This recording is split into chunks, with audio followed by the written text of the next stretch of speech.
ಅಣ್ತಮಾಸ್ ನಮಸ್ಕಾರ. ನಮ್ಮ ಸಾಫ್ಟ್ವೇರ್ ಗೌಡ್ರು ಯೂಟ್ಯೂಬ್ ಚಾನೆಲ್ಗೆ ಸ್ವಾಗತ ಸುಸ್ವಾಗತ. ಇವತ್ತು ನಾನು ನಿಮ್ಮನ್ನ 12ನೇ ಶತಮಾನದ ಬೇಲೂರಿನ ಚನ್ನಕೇಶವ ಟೆಂಪಲ್ ತೋರ್ಸೋಣ ಅಂತ ಕರ್ಕೊಂಡ್ಬಂದಿದ್ದೀನಿ. ಚನ್ನಕೇಶವ ಅಂತ ಯಾಕೆ ಹೆಸರು ಬಂತಪ್ಪ ಅಂದ್ರೆ ಲಾರ್ಡ್ ವಿಷ್ಣುನ ಇಲ್ಲಿ ಕೇಶವ ಅಂತ ಕರೀತಾರೆ. ಕನ್ನಡದಲ್ಲಿ ತುಂಬಾನೇ ಚೆನ್ನಾಗಿರೋದಕ್ಕೆ ಚನ್ನ ಅಂತ ಕರೀತಾರೆ. ಅತಿ ಸುಂದರವಾದ ಕೇಶವನ ಮೂರ್ತಿ ಒಳಗಡೆ ಇರೋದ್ರಿಂದ ಚನ್ನಕೇಶವ ಅಂತ ಕರೀತಾರೆ. ಸೊ ಬೇಲೂರಲ್ಲಿರೋ ಚನ್ನಕೇಶವ ಟೆಂಪಲ್ ಇದು. ಇನ್ನ ಯಾರ್ಯಾರು ನನ್ನ ಯೂಟ್ಯೂಬ್ ಚಾನಲ್ನ ಸಬ್ಸ್ಕ್ರೈಬ್ ಮಾಡದೆ ವಿಡಿಯೋ ನೋಡ್ತಾ ಇದ್ದೀರಾ ಅವರೆಲ್ಲ ಸಬ್ಸ್ಕ್ರೈಬ್ ಮಾಡ್ಕೊಳ್ಳಿ. ಬನ್ನಿ ಇವಾಗ ಬೇಲೂರಿನ ಚನ್ನಕೇಶವ ಟೆಂಪಲ್ನ ನೋಡ್ತಾ ಹಿಸ್ಟ್ರಿ ತಿಳ್ಕೊತಾ ಹೋಗೋಣ. ಬರೀ ಕಲ್ಲಲ್ಲೇ ನಿರ್ಮಾಣ ಆಗಿರೋಂಥ ಅತಿ ಸುಂದರವಾದ ದೇವಸ್ಥಾನ ಇದು. ವಿಷ್ಣುವರ್ಧನ ಈ ದೇವಸ್ಥಾನನ ನಿರ್ಮಾಣ ಮಾಡ್ತಾನೆ.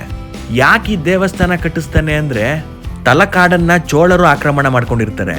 ಚೋಳರ ಮೇಲೆ ವಿಷ್ಣುವರ್ಧನ ವಿಜಯನ ಸಾಧಿಸಿ ಆ ವಿಜಯದ ಸಂಕೇತಕ್ಕೋಸ್ಕರ ಈ ದೇವಸ್ಥಾನ ಕಟ್ಟಿಸ್ತಾನೆ.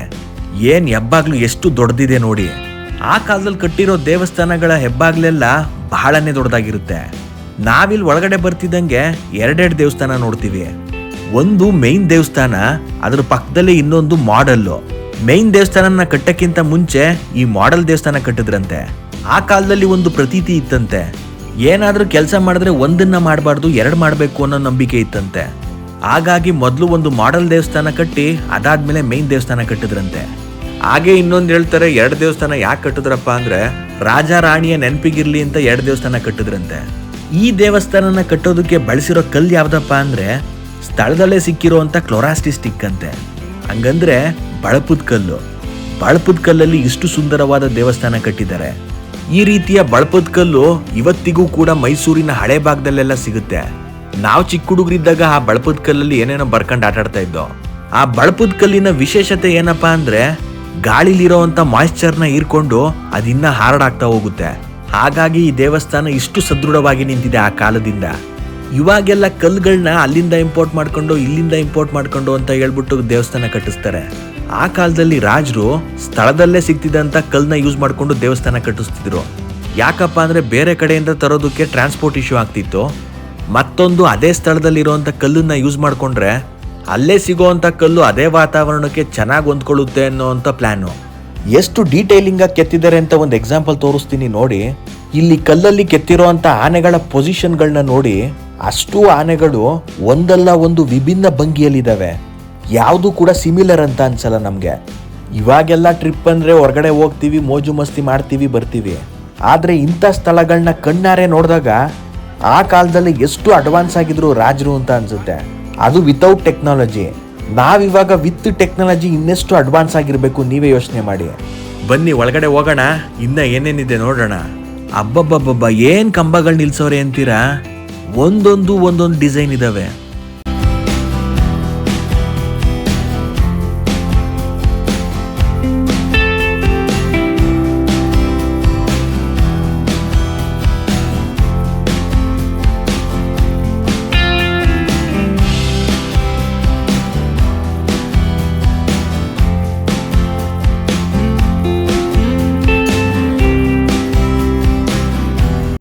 ನಾವಿವಾಗ ಮನೆಗಳಿಗೆ ಫಾಲ್ ಸೀಲಿಂಗ್ ಮಾಡಿಸ್ತೀವಿ ನೋಡಿ.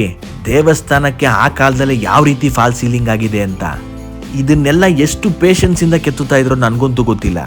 ಆ ಶಿಲ್ಪಿಗಳಿಗೆ ಶರಣಾರ್ಥಿ. ನೋಡಿ ಗರ್ಭಗುಡಿಯಲ್ಲಿರೋ ಮೂರ್ತಿನ ತೋರಿಸ್ತಾ ಇದ್ದೀನಿ. ಇದೇ ಬೇಲೂರಿನ ಚನ್ನಕೇಶವ ದೇವರು. ಚನ್ನಕೇಶವ ಸ್ವಾಮಿ ನನ್ನ ಸಬ್ಸ್ಕ್ರೈಬರ್ಸು ಮತ್ತೆ ವ್ಯೂವರ್ಸ್ಗೆ ಒಳ್ಳೇದ್ ಮಾಡ್ಲಿ. ಶಿಲ್ಪಿಗಳ ಕೈ ಚಳಕ ಅಂತೂ ಶಿಲೆಗಳ ಮತ್ತೊಂದು ಲೋಕನೇ ಸೃಷ್ಟಿ ಮಾಡ್ಬಿಟ್ಟಿದೆ. ಈ ದೇವಸ್ಥಾನನ ಬೇಕಾದ್ರೆ ನಾವು ಶಿಲಾ ಸ್ವರ್ಗ ಅಂತಾನೆ ಅನ್ಬೋದು.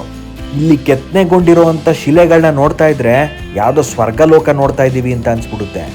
ಬೇಲೂರಲ್ಲಿರೋ ಈ ಶಿಲ್ಪಕಲೆನ ನಾವು ಶಬ್ದಗಳಲ್ಲಂತೂ ವರ್ಣನೆ ಮಾಡಕ್ಕೆ ಆಗಲ್ಲ. ಪ್ರತಿ ಒಂದು ಕಲ್ಲು ಒಂದೊಂದು ವಿಶೇಷತೆಗಳನ್ನ ಸಾರುತ್ತೆ. ದೇವರ ಮುಂದೆ ಒಂದು ಮೆರಗ್ರ ಕಾಣಿಸ್ತಾ ಇದೆ ನೋಡಿ, ಬೆಳ್ಳಿ ರೀತಿ. ಅದನ್ನ ಹೊರಗಡೆ ತಂದು ಸುತ್ತ ಮೆರವಣಿಗೆ ಮಾಡ್ತಾರೆ. ಸೊ ಅದನ್ನ ಮೆರಗ್ರ ಅಂತ ಕರೀತಾರೆ.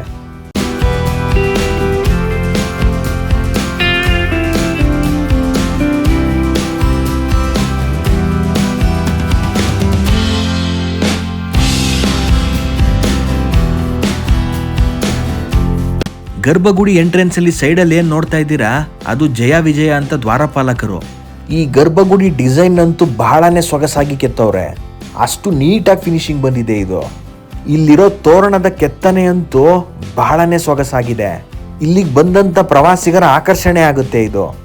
ಈ ದೇವಸ್ಥಾನನ ಹೊಯ್ಸಳರ ಅರಸ ತನ್ನ ಗುರುವಿಗೆ ಸಮರ್ಪಣೆ ಮಾಡೋದಕ್ಕೆ ನಿರ್ಮಿಸಿದ ಅಂತ ಹೇಳ್ತಾರೆ.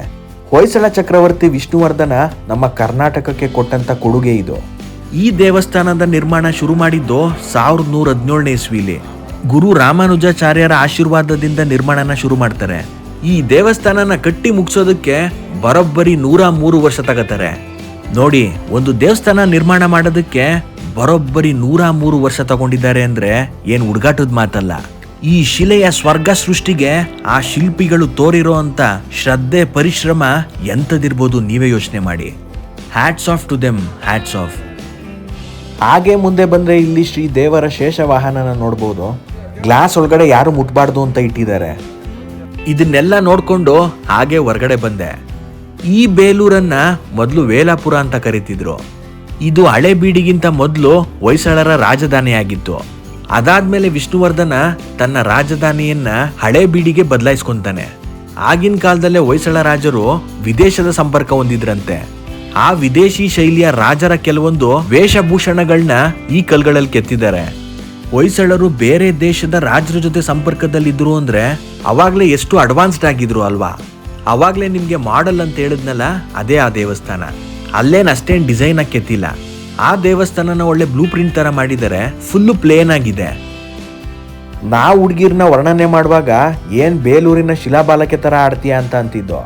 ಯಾಕೆ ಹಂಗಂತಿದ್ದೋ ಅಂತ ಇವಾಗ ಗೊತ್ತಾಗ್ತಿದೆ. ಅಷ್ಟು ಚೆನ್ನಾಗಿ ಶಿಲಾಬಾಲಕಿಯರನ್ನ ಕೆತ್ತಿದ್ದಾರೆ. ಮುಂದೆ ಹೋಗ್ತಾ ಆ ಶಿಲಾಬಾಲಕಿಯರ ಕೆತ್ತನೆನ ತೋರಿಸ್ತೀನಿ, ನೋಡಿವ್ರಂತೆ.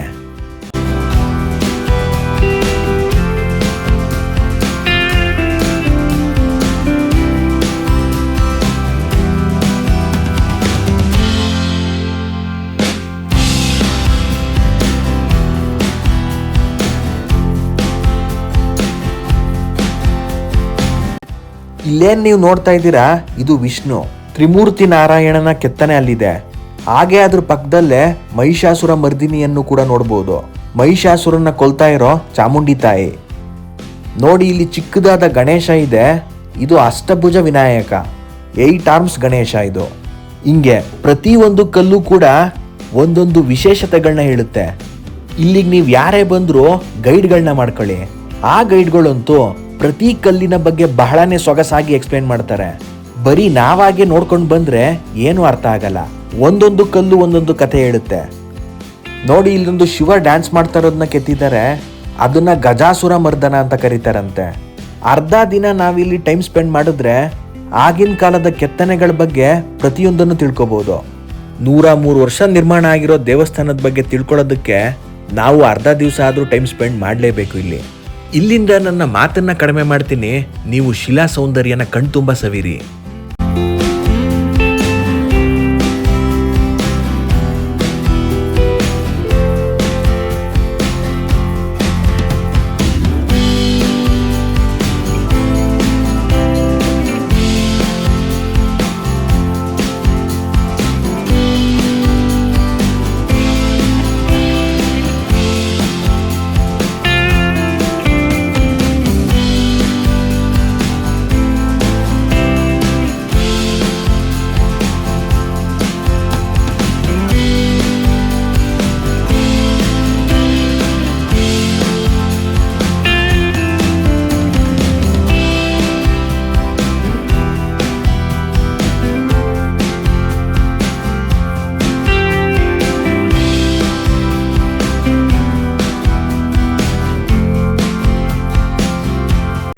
ಹಾಗೆ ಇಲ್ಲಿ ದೇವಸ್ಥಾನದ ಮುಂಭಾಗ ಕಲ್ಯಾಣಿ ಇದೆ. ಕಲ್ಯಾಣಿ ಒಳಗಡೆ ಆಮೆಗಳನ್ನ ನೋಡಿದೆ. ಝೂಮ್ ಮಾಡಿ ನಿಮಗೂ ತೋರಿಸೋ ಪ್ರಯತ್ನ ಮಾಡ್ತೀನಿ ನೋಡಿ. ಅಲ್ಲೇನು ನಿಮಗೆ ಬ್ಲ್ಯಾಕ್ ಕಲರ್ ಕಾಣಿಸ್ತಿದೆಯಲ್ಲ, ಅದೆಲ್ಲ ಆಮೆಗಳು. ಈ ಸುಂದರವಾದ ದೇವಸ್ಥಾನನ ನೋಡ್ತಾ ಇದ್ರೆ ಅಲ್ಲೇ ಇರಬೇಕು ಅಂತ ಅನ್ಸುತ್ತೆ. ತಿರುಗಿ ಎಷ್ಟೇ ಬಾರಿ ನೋಡಿದ್ರು ನೋಡ್ತಾನೆ ಇರಬೇಕು ಅಂತ ಅನ್ಸುತ್ತೆ. ಅಲ್ಲೇ ಮುಂದೆ ಚನ್ನಕೇಶವ ಬುಕ್ ಸ್ಟಾಲ್ ಅಂತ ಇದೆ. ಇಲ್ಲಿ ಇತಿಹಾಸದ ಪುಸ್ತಕಗಳು ಸಿಗುತ್ತೆ. ಅಲ್ಲೇ ಪಕ್ಕದಲ್ಲಿ ಪ್ರಸಾದನ ಮಾಡ್ತಾರೆ. ಇಲ್ಲಿ ಲಾಡು ಪ್ರಸಾದ ಸಿಗುತ್ತೆ. ನಾನು ಪೂರ್ತಿ ದೇವಸ್ಥಾನನ ನೋಡಿ ಹೊರಗಡೆ ಬಂದೆ. ದೇವಸ್ಥಾನದ ಮುಂಭಾಗ ಕಂಚಿನ ವಿಗ್ರಹಗಳನ್ನ ಮಾಡ್ತಾ ಇದ್ರು. ಈ ಕಂಚಿನ ವಿಗ್ರಹಗಳು ನನ್ನ ಕಣ್ಣು ಸೆಳೆದು. ಟೂರಿಸ್ಟ್ ಪ್ಲೇಸ್ ಆಗಿರೋದ್ರಿಂದ ರೇಟ್ ಅಂತೂ ಕೇಳಕ್ಕೆ ಹೋಗ್ಬೇಡಿ, ಅಷ್ಟೊಂದು ಕಾಸ್ಟ್ಲಿ ಆಗಿತ್ತು. ಚಿಕ್ಕದಾದ ಕಳಶಕ್ಕೆ 1900 ಹೇಳಿದ್ರು. ಏನನ್ನು ತಗೊಳ್ಳಿಲ್ಲ, ಸುಮ್ಮನೆ ನೋಡ್ಕೊಂಡ್ ಬಂದಿದ್ದಷ್ಟೇ. ನೆಕ್ಸ್ಟ್ ಅದಾದ್ಮೇಲೆ ನನ್ನ ಕಣ್ಣಿಗೆ ಬಿದ್ದಿದ್ದೆ ಈ ಕಲ್ಲಿನ ವಿಗ್ರಹಗಳು. ಇಲ್ಲಿ ಒಳಕಲ್ಲು, ರುಬ್ಬಕಲ್ಲು, ಕುಟ್ಟಕಲ್ಲು ಅಂತ ಸುಮಾರು ಮಾರ್ತಿದ್ರು. ಅದೇ ಹೇಳಿದ್ನಲ್ಲ, ರೇಟ್ ಜಾಸ್ತಿ ಅಷ್ಟೇ. ಅಲ್ಲಿಂದ ನನ್ನ ಕಣ್ಣಿಗೆ ಬಿದ್ದಿದ್ದು ಈ ದೊಡ್ಡದಾದ ರಥ. ಅಬ್ಬಬ್ಬಬ್ಬ, ಏನ್ ದೊಡ್ಡದು ಅಂತೀರಾ? ದೇವಸ್ಥಾನದ ಎಡಭಾಗಕ್ಕೆ ಈ ರಥ ಇದೆ, ಅದನ್ನು ನೋಡ್ಕೊಂಬನ್ನಿ. ದೇವಸ್ಥಾನದ ಮುಂದೆ ಅಲ್ಲೇ ಮಾರ್ತಿದ್ದ ಮಾವಿನಕಾಯಿನ ತಗೊಂಡು ತಿನ್ಕೊಂಡು ಹೊರಟೆ. ಈ ನನ್ನ ವಿಡಿಯೋ ಇಷ್ಟ ಆಗಿದ್ರೆ ಲೈಕ್ ಮಾಡಿ, ಶೇರ್ ಮಾಡಿ, ಕಮೆಂಟ್ ಮಾಡಿ. ನಮ್ಮ ಸಾಫ್ಟ್ವೇರ್ ಗೌಡ್ರು ಯೂಟ್ಯೂಬ್ ಚಾನೆಲ್ನ ಸಬ್ಸ್ಕ್ರೈಬ್ ಮಾಡೋದು ಮಾತ್ರ ಮರಿಬೇಡಿ. ಜೈ ಕರ್ನಾಟಕ, ರಾಯರಿದ್ದಾರೆ.